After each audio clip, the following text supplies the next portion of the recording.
Bonsoir Éric Woerth. Bonsoir. Merci de nous avoir rejoints sur ce plateau. Merci d'avoir accepté notre invitation. Vous êtes député Les Républicains de l'Oise et président de la Commission des finances de l'Assemblée nationale. Bon, on va enchaîner sur les prix du carburant. C'est une question clé, c'est une question qui agite les Français, c'est une question qu'on attend la réponse du gouvernement. Peut-être que vous, comme président de la Commission des finances, vous avez des informations? Ah non, j'en ai aucune. J'en ai aucune. Nous voyons que le gouvernement se pose beaucoup de questions sur la manière d'amortir l'augmentation des prix de tout, du carburant, de l'électricité, du gaz. C'est 10% de la consommation, enfin 10% du pouvoir d'achat des ménages modestes. Donc c'est l'énergie. Donc c'est des sujets évidemment très importants. Maintenant, ça ne dépend pas complètement de nous. C'est-à-dire qu'on est évidemment soumis au marché, notamment pour le gaz et évidemment pour le pétrole, pas pour l'électricité. Et c'est plutôt une bonne nouvelle. Qu'est-ce que vous pensez, juste pour réagir à ce que dit Thierry Mariani, est-ce qu'on devrait reprendre langue avec Vladimir Poutine et pouvoir acheter beaucoup plus de gaz? En tout cas, il faut qu'on achète du gaz. Donc il faut qu'on négocie avec les fournisseurs de gaz. Mais ça, c'est vrai pour l'Europe. C'est l'Europe qui doit s'occuper de cela. Ce n'est pas évidemment uniquement la France. Les marchés sont interconnectés. Enfin, on a besoin de gaz. On a besoin aussi de réduire notre consommation de gaz, comme on a besoin de réduire notre consommation de pétrole pour mettre en avant d'abord le nucléaire, là où nous sommes forts, et puis évidemment la transition énergétique. Les énergies renouvelables. Donc tout ça, c'est plein de contradictions. C'est bourré de contradictions. C'est-à-dire qu'on doit essayer de faire en sorte que les Français retrouvent un peu de pouvoir d'achat parce qu'ils peuvent être étranglés par une augmentation brutale des prix de l'énergie sur des droits fondamentaux, se chauffer, se déplacer. Donc on doit pouvoir le faire à des tarifs raisonnables qui permettent à chacun de le faire, quels que soient ses revenus. Et puis en même temps, on doit créer une transition énergétique qui, au fond, désincite à utiliser de l'énergie carbonée. Alors concrètement, tout ça est assez contradictoire. Donc qu'est-ce que vous feriez? Qu'est-ce que vous feriez? Parce que président de la Commission des finances, ancien ministre évidemment, ancien ministre du budget notamment, qu'est-ce que vous feriez? J'y réfléchis avant de venir. Non, je rappelle. Bon, c'est compliqué. Il faut des solutions à très court terme. Il faut des solutions pour maintenant. Le gouvernement en a mis sur la table sur l'électricité, on a mis sur la table sur le gaz. Donc là, il faut appliquer ces solutions. Ça ne peut pas durer, mais enfin, en tout cas, on peut les appliquer quelques mois. Et puis après, sur l'essence. Sur les carburants. Sur les carburants. Enfin, l'essence, le gazole, évidemment. Le chèque, c'est là aussi, pardon, j'aurais dit compliqué, parce que c'est vrai, c'est compliqué d'aller toucher une population très précise, utilisant sa voiture pour le travail, sauf à demander à tous les employeurs de déclarer. Enfin bon, c'est une solution pas si simple que ça à mettre en œuvre et qui peut être beaucoup détournée. Donc c'est probablement autour de la fiscalité qu'il faut regarder les choses. Et donc baisser les taxes sur l'essence, donc grever le budget de l'État. Donc baisser les taxes sur l'essence pendant quelques temps, je ne le dis pas par plaisir, hein, mais on peut le faire quelques temps. 6 mois. Mais en réalité... Combien de temps? Quelques mois, enfin vraiment maximum. Jusqu'au printemps. Oui, enfin, ça dépendra du marché, ça dépendra de beaucoup de choses. Mais enfin, en tout cas, amoindrir. Mais ça coûte très très cher. Le ministre de l'économie, d'ailleurs, a donné le chiffre. Pour qu'il y ait 1 centime de moins par litre à la pompe, c'est 500 millions. 400, 500 millions d'euros. Si vous les baissez de 10 centimes, c'est donc 5 milliards. D'euros. 5 milliards d'euros, c'est considérable. Et 10 centimes, vous êtes à la merci des augmentations de pétrole sur des marchés assez facilement. Donc ça peut être très vite extrêmement consommateur de fiscalité et assez peu visible par les Français. Maintenant, c'est ce qu'il y a de plus puissant et probablement plus puissant que des chèques qui n'arriveraient pas au bon endroit. Selon certaines professions, ce ne serait jamais la bonne. Vous vous souvenez des fameux trous dans la raquette du Fonds de solidarité où le gouvernement essayait d'amoindrir les effets de la crise Covid et du confinement. Et c'était, in fine, au début, jamais les bonnes professions. Donc il faut faire très attention à cela. Donc il y a une réponse de court terme qui doit être une réponse la plus simple possible, qui doit reposer, semble-t-il, plutôt là-dessus. Aussi sur la TVA. Parce qu'il y a la TVA sur la taxe. Sur les taxes. Moi, j'ai déposé des amendements à plusieurs reprises. J'en ai encore déposé il y a peu de temps là-dessus. Ils n'ont pas été acceptés, mais j'imagine que le gouvernement y viendra. Mais tout ça se joue sur pas grand-chose, au fond, et sur quelques pourcents de la facture in fine. Donc si les Français... si nous voulons avoir une consommation énergétique qui va augmenter au fur et à mesure des années à des tarifs acceptables, il faut accélérer la transition énergétique et réfléchir aussi à l'énergie comme support de la fiscalité. Parce que c'est bien parce que l'énergie est un support de fiscalité qu'on a ces questions-là. C'est-à-dire qu'en fait, S'il y avait moins de taxes sur l'énergie, peut-être plus de TVA, on pourrait créer une TVA énergie. On pourrait considérer qu'on est à iso-fiscalité, c'est-à-dire la même TVA, mais qu'à l'intérieur de cette TVA, il y a une part réservée, au fond, au financement de la transition Mais énergétique. est-ce qu'on ne doit pas aussi avoir un discours de vérité et commencer à dire aux Français, et alors là, il faut trouver une compensation, mais à dire aux Français que l'énergie va coûter plus cher, Oui. parce que cette transition savez, nous oblige à la payer plus cher. Je suis d'accord avec vous, c'est compliqué à expliquer, mais il faut aussi un discours de vérité. L'énergie va augmenter.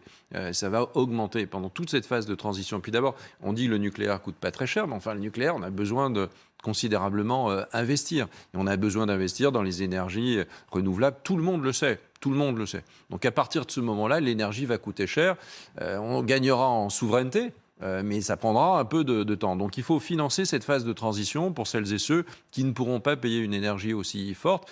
Et je pense que ce n'est pas en baissant le prix de l'énergie. Ce sera simplement ou certainement en faisant en sorte aussi que la France, elle ait une croissance plus forte et qu'elle soit donc capable, que les entreprises soient capables de mieux payer les Français. Apparemment, et pas apparemment, uniquement à coup de chèque payé par les marchés financiers et par l'emprunt. il y a apparemment des bonnes nouvelles dans les résultats du budget. On a plus de revenus fiscaux que prévu sur le budget 2021 et en prévision 2022. Oui, on a un peu plus de fiscalité parce que la croissance repart un peu plus vite, mais on aura bientôt 3 000 milliards de dettes.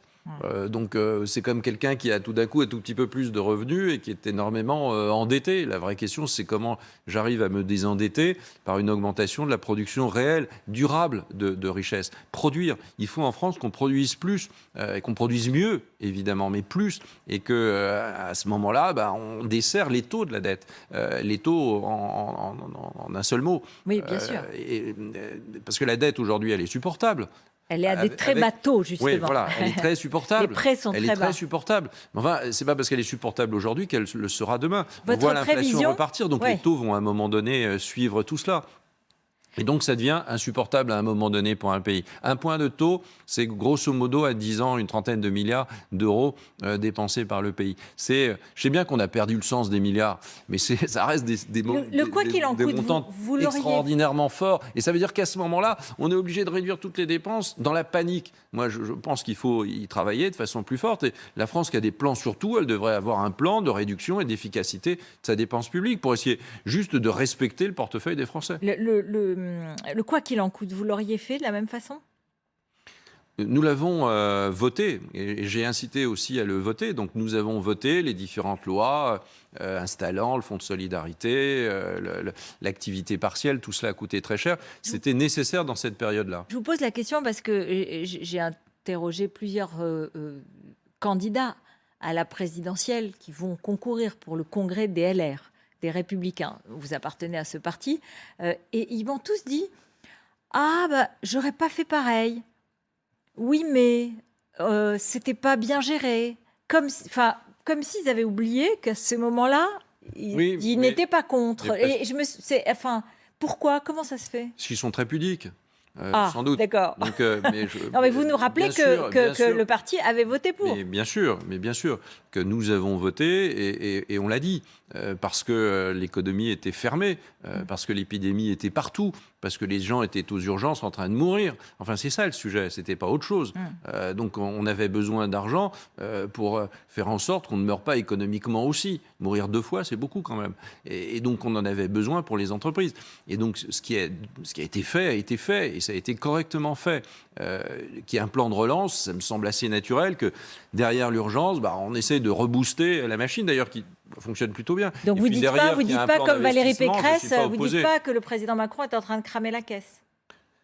Non, Valérie Pécresse ne l'a pas dit pour ça. Elle l'a dit sur d'autres sujets. Non, elle a dit sur les récentes Elle a dit sur des dépenses courantes. Oui. C'est-à-dire pas du tout les dépenses d'urgence, soutenir l'économie qui est fermée, ou des des dépenses de relance pour augmenter notre potentiel de croissance, aller plus vite dans la croissance. C'est à ce moment-là plus de recettes fiscales, c'est tout cela, c'est moins d'endettement. Donc c'est essentiel. C'est notre souveraineté. On parle de notre souveraineté première, la souveraineté financière. Oui, mais on ne veut pas dépendre des autres. Donc Valérie Pécresse, elle a parlé, comme je l'ai fait, j'ai parlé d'euphorie dépensière. Parce que derrière toutes ces dépenses de crise, au fond, il y a quand même l'augmentation de la dépense courante. C'est en 3 ans, 100 milliards d'euros. C'est très au-dessus du rythme naturel d'augmentation de la dépense courante. Parce que quand on a mis le pied dans la porte d'une augmentation anormale de la dépense, on a tendance à avoir envie de continuer. Il y a toujours des besoins. Il faut s'arrêter. Je vais être absolument pas démagogique. Même pas du tout. Quand on augmente les personnels de santé, tout le monde trouve ça très bien.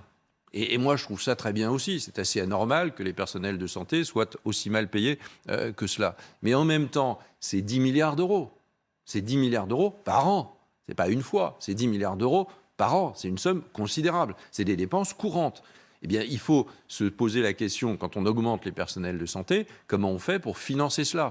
Et aujourd'hui, ces questions, honnêtement, elles ne sont pas vraiment, je pense, dans la priorité du gouvernement. Et c'est ce que j'ai reproché. Et nous devons absolument, maintenant ou plus tard, en tout cas, on ne peut pas continuer à vivre sur ce train-là, ou à ce rythme-là. On ne peut pas financer 32% des dépenses sociales par rapport à notre richesse nationale et avoir en même temps des déficits aussi importants. On doit mesurer l'efficacité de la dépense. On imagine que ce n'est pas en année électorale que ça va se passer. Non, mais ça aurait pu se passer avant. Il y a quelques mois, alors. On a perdu beaucoup de temps. Moi, toutes les majorités qui arrivent, elles sont fringantes sur l'idée que... Et les nôtres aussi, hein, je m'inclus là-dedans. Elles sont fringantes, elles se disent la souveraineté financière, c'est très important, je vais baisser la dette, je vais regarder l'efficacité de la dépense, parce que si la dépense, elle est inefficace, alors les impôts le sont aussi. On vient vous prendre de l'argent dans votre poche et pour pas servir à grand-chose, ce qui est assez anormal, on vous prend du pouvoir d'achat. Bon, je remarque qu'au fur et à mesure des mois, cette absolue nécessité devient un sujet extrêmement secondaire. Alors, qu'est-ce que vous dites à vos amis du Congrès LR et des candidats qu'on va recevoir le 8 novembre, qui vont débattre pour la première fois sur cette chaîne, sur ce plateau, le 8 novembre prochain? D'abord, est-ce qu'il y en a un des 6, qui recueille votre assentiment, votre soutien, votre parrainage? Non, j'ai pas choisi. J'ai pas choisi. Enfin, on dirait qu'on parle de produits, mais c'est pas ça.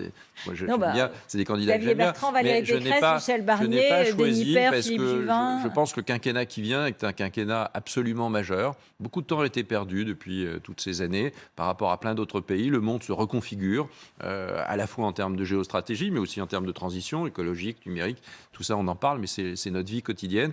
Et on a besoin d'un président ou d'une présidente qui tienne un rythme important de réforme et qui donc ose.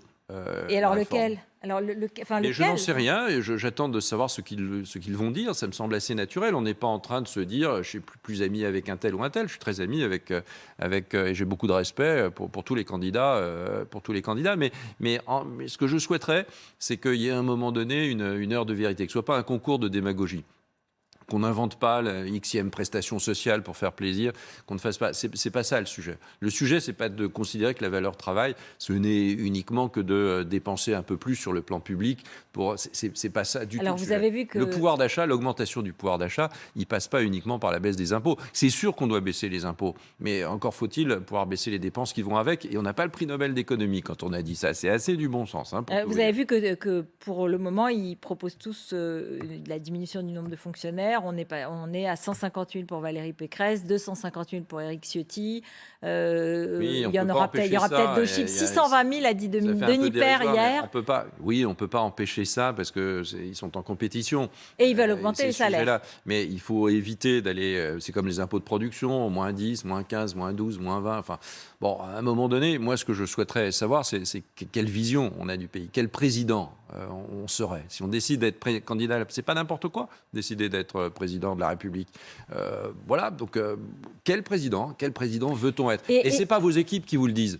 C'est pas ceux qui vous entourent, c'est vous-même. Ou vous l'avez en vous-même, ou vous l'avez pas. Et alors, vous ne le voyez pas encore, alors? Vous ne les voyez pas encore? Non, pas encore, mais mais ça va se faire. Et est-ce que vous le voyez en Emmanuel Macron? Mais Emmanuel Macron, ce sera un deuxième mandat. Emmanuel Macron, à un moment donné, va dire pourquoi un deuxième mandat, que sera ce deuxième mandat, quelles leçons il tire de toutes les crises qu'il a eu à affronter. Et vous n'excluez pas éventuellement que ce soit lui qui vous propose une vision qui pourrait correspondre plus à ce que vous attendez? Moi, je suis pas du tout dans cette logique. Je suis dans une logique où il y a un moment donné crucial pour notre pays. On ne va pas reperdre 5 ans. Donc on doit essayer avec l'Europe de reconquérir les parts de marché de tout genre d'ailleurs, que nous avons perdues. Et j'aimerais aussi entendre chacune et chacun parler de l'Europe. Il n'y a pas de France souveraine sans Europe.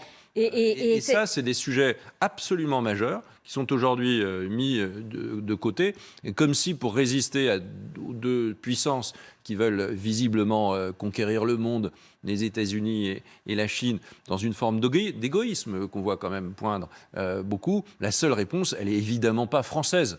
Elle n'est pas française. Elle est européenne. Cette affaire de sous-marin, c'est aussi la face, immergée de l'iceberg. C'est au fond de se dire, derrière tout cela, il y a des égoïsmes nationaux et il y a des puissances qui sont capables de nous écraser à terme. Donc nous devons absolument avoir représenté aussi une puissance. La seule puissance qui soit aujourd'hui, c'est évidemment la puissance européenne. Moi, j'ai entendu avec les Allemands. J'ai entendu quand même tous les candidats, enfin pour certains, on verra dans le débat le 8 novembre, qui ont tous eu un rapport à l'Europe un peu plus distancé pendant cette campagne. Clarifions notre rapport à l'Europe, clarifions. On en a besoin. Il y a un chancelier qui arrive, un nouveau chancelier. Il y aura un nouveau président. Si c'est le même, il sera nouveau quand même. Donc il y aura un nouveau président. Nous devons refonder la relation franco-allemande. Alors je vous propose quand même l'image du jour, puisque vous l'avez vue et revue aujourd'hui.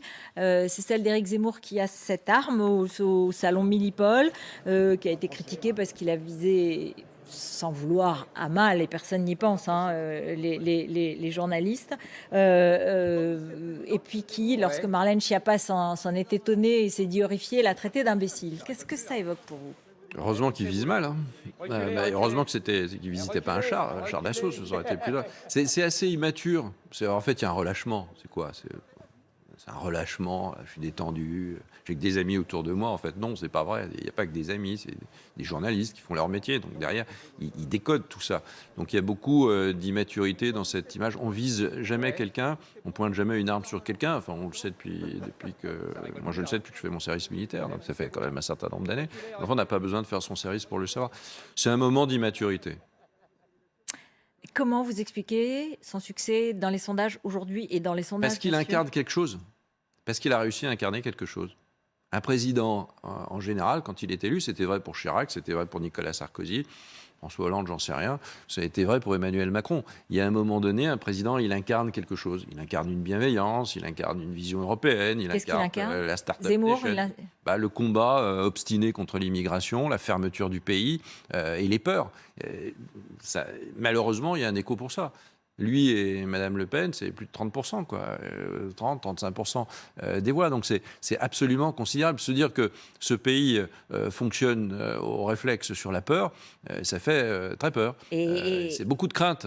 La France, au contraire, elle doit croire en elle-même et elle doit oser. Il y a des gens... Elle doit maîtriser aussi. Il y a des militants LR qui sont assez tentés. Il y a des électeurs républicains qui entendent ce discours. Les militants LR sont effectivement, se posent beaucoup de questions. Mais aujourd'hui, heureusement qu'il y a une procédure de désignation d'un candidat LR qui sera claire. C'est une sorte de petite primaire ou primaire interne.